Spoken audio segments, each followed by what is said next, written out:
আমি বলছিলাম যে এটার মানদণ্ড ফিলিস্তিন দিয়ে দাঁড় করানো যাবে। কিভাবে ফিলিস্তিন দিয়ে দাঁড় করানো যাবে? এই ফিলিস্তিন যখন ওমর রাদিয়াল্লাহু তাআলা আনহু বিজয় করে, এই ফিলিস্তিন যখন সালাহুদ্দিন আইয়ুবী বিজয় করে, তখন আপনি এবার ইতিহাস পড়েন কি ছিল ওমর রাদিয়াল্লাহু তাআলা আনহুর কাছে। আল্লাহর কসম করে বলতে পারি, আমি আল্লাহর কসম করে বলতে পারি, আজকে একটা মুসলিম দেশের যা ক্ষমতা আছে তার 60% ক্ষমতা ওমর রাদিয়াল্লাহু তাআলা আনহুর ছিল না।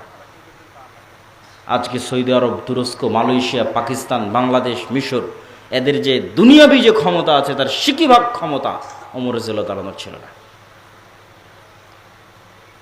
রোমান এম্পায়ারের সাথে তুলনা করলে কিছুই না। তাহলে কি দিয়ে ওমর রাদিয়াল্লাহু তাআলা আনহু জেরুজালেম বিজয় করলেন?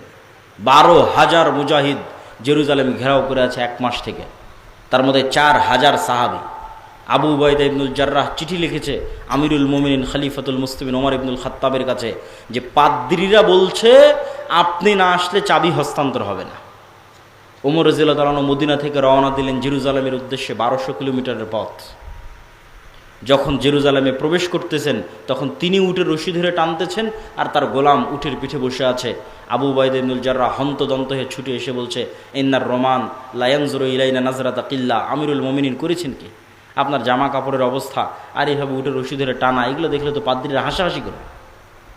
কেন ওরা তখন রোমান এম্পায়ারের সবচেয়ে বড় তীর্থস্থান হচ্ছে জেরুজালেম। কত বড় বিজয় এটা!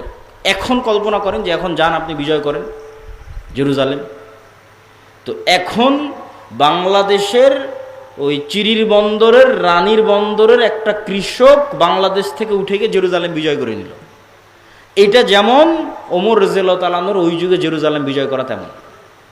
আমি মনে হয় বুঝাতে পারি না, আবারও বলি। আজকে বাংলাদেশের চিরির বন্দরের, রানীর বন্দরের একটা কৃষক এখান থেকে উঠে গিয়ে আমেরিকা আছে, ইসরায়েল আছে, ইংল্যান্ড আছে, চায়না আছে, রাশিয়া আছে, বিশ্বের এত সুপার পাওয়ার থাকতো জেরুজালেম